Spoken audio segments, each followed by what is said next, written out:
Õhtul siis 3:09 paiku saime väljakutse Maleva külla, kus põleb saun.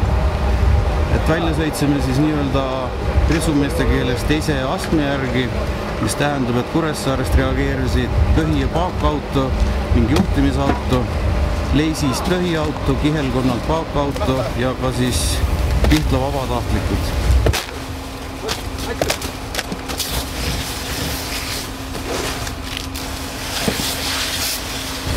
Kohale jõudes siis põles saun 6x4 meetrit lausleegis.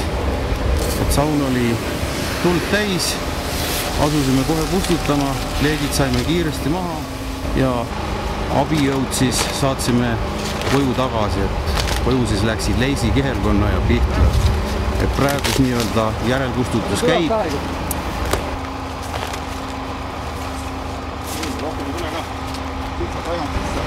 Et millest saun põlema läks, et seda selgitab menetlus.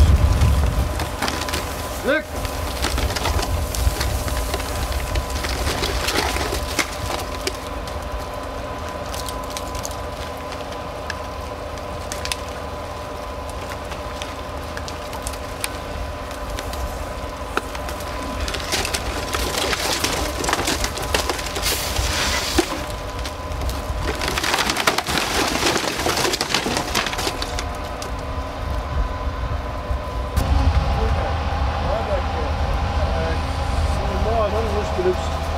siia pott või?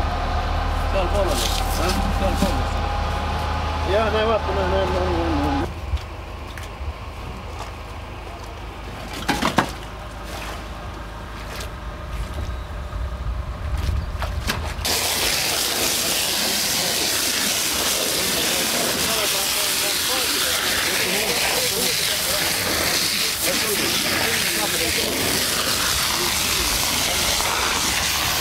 Aitäh!